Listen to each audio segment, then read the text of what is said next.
Bonjour, bienvenue dans votre chaîne Communiquer en français.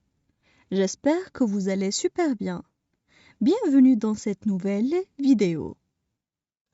Notre sujet d'aujourd'hui est l'intimidation.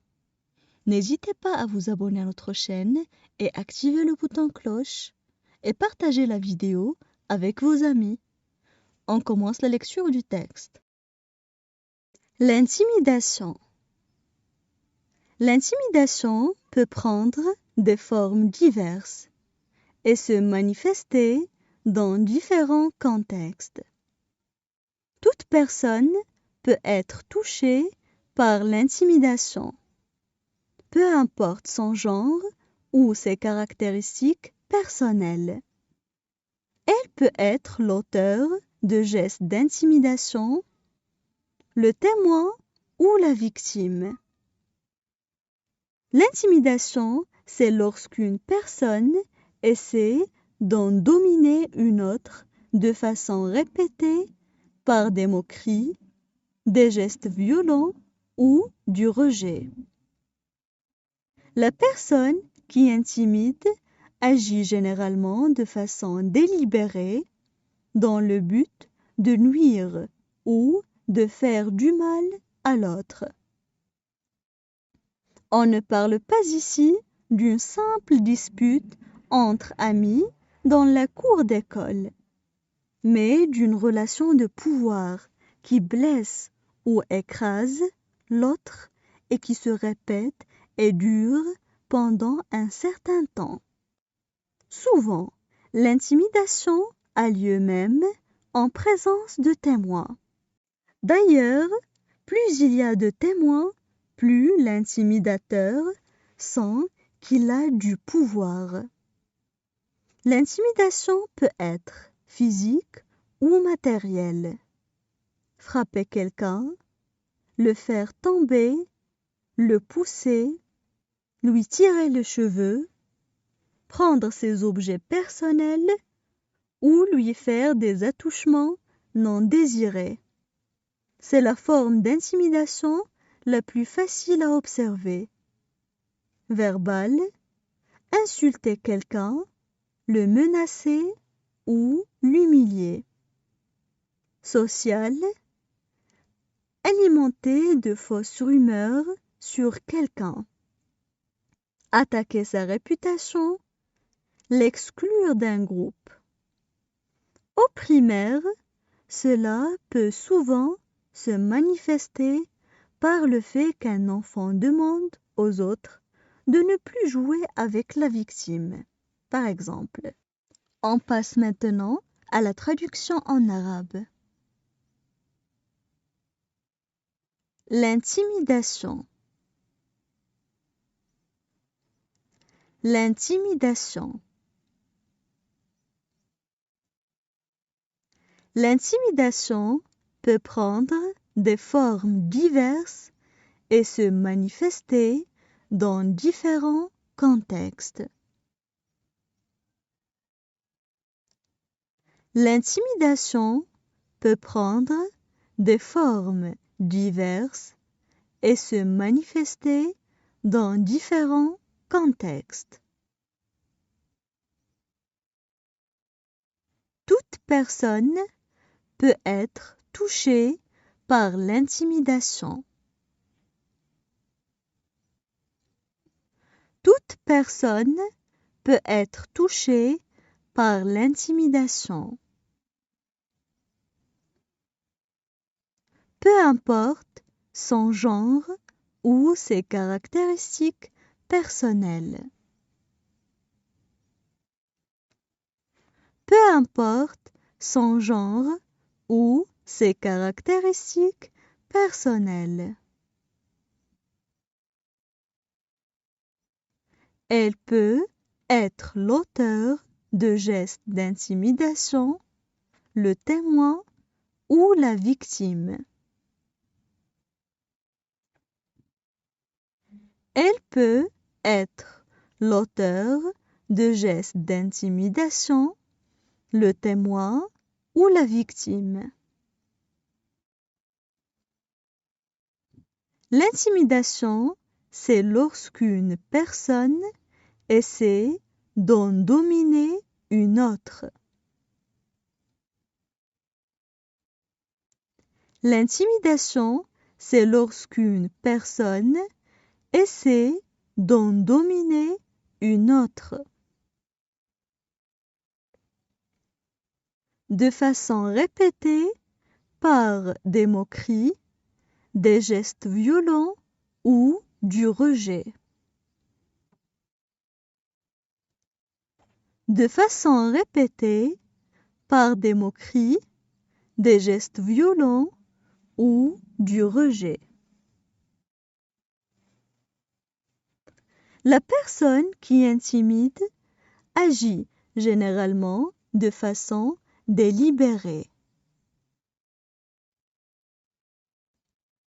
La personne qui intimide agit généralement de façon délibérée. Dans le but de nuire ou de faire du mal à l'autre. Dans le but de nuire ou de faire du mal à l'autre. On ne parle pas ici d'une simple dispute entre amis dans la cour d'école. On ne parle pas ici d'une simple dispute entre amis dans la cour d'école, mais d'une relation de pouvoir qui blesse ou écrase l'autre. Mais d'une relation de pouvoir qui blesse ou écrase l'autre. Et qui se répète et dure pendant un certain temps. Et qui se répète et dure pendant un certain temps. Souvent, l'intimidation a lieu même en présence de témoins. Souvent, l'intimidation a lieu même en présence de témoins. D'ailleurs, plus il y a de témoins, plus l'intimidateur sent qu'il a du pouvoir. D'ailleurs, plus il y a de témoins, plus l'intimidateur sent qu'il a du pouvoir. L'intimidation peut être L'intimidation peut être physique ou matérielle. Frapper quelqu'un, le faire tomber. Physique ou matérielle. Frapper quelqu'un, le faire tomber. Le pousser, lui tirer les cheveux, prendre ses objets personnels.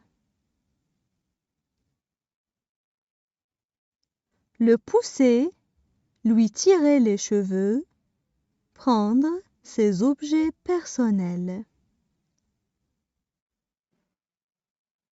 Ou lui faire des attouchements non désirés.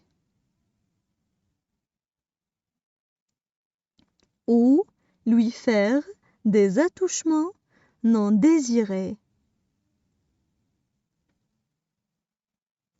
C'est la forme d'intimidation la plus facile à observer. C'est la forme d'intimidation la plus facile à observer. verbal, insulter quelqu'un, le menacer ou l'humilier. Verbal, insulter quelqu'un, le menacer ou l'humilier. Social, alimenter de fausses rumeurs sur quelqu'un. Social, alimenter de fausses rumeurs sur quelqu'un. Attaquer sa réputation, l'exclure d'un groupe. Attaquer sa réputation, l'exclure d'un groupe.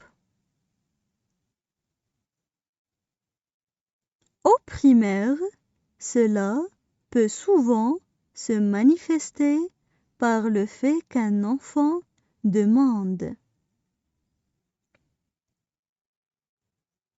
Au primaire, cela peut souvent se manifester par le fait qu'un enfant demande.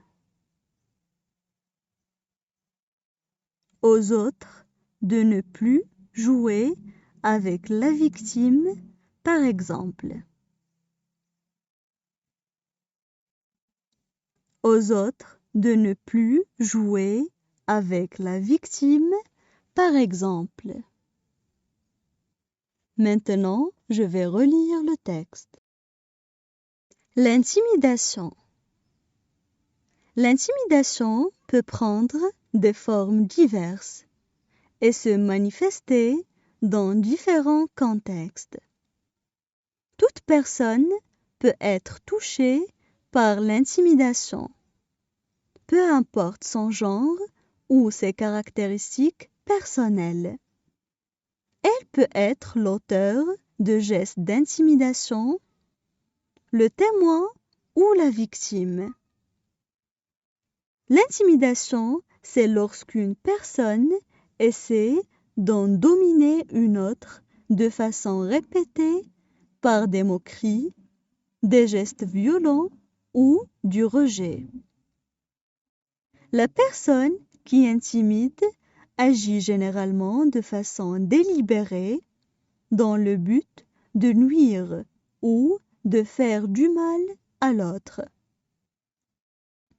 On ne parle pas ici d'une simple dispute entre amis dans la cour d'école, mais d'une relation de pouvoir qui blesse ou écrase l'autre et qui se répète et dure pendant un certain temps. Souvent, l'intimidation a lieu même en présence de témoins. D'ailleurs, plus il y a de témoins, plus l'intimidateur sent qu'il a du pouvoir. L'intimidation peut être physique ou matérielle. Frapper quelqu'un, le faire tomber, le pousser, lui tirer les cheveux, prendre ses objets personnels ou lui faire des attouchements non désirés. C'est la forme d'intimidation la plus facile à observer. Verbal, insulter quelqu'un, le menacer ou l'humilier. Social, alimenter de fausses rumeurs sur quelqu'un. Attaquer sa réputation, l'exclure d'un groupe. Au primaire, cela peut souvent se manifester par le fait qu'un enfant demande aux autres de ne plus jouer avec la victime, par exemple.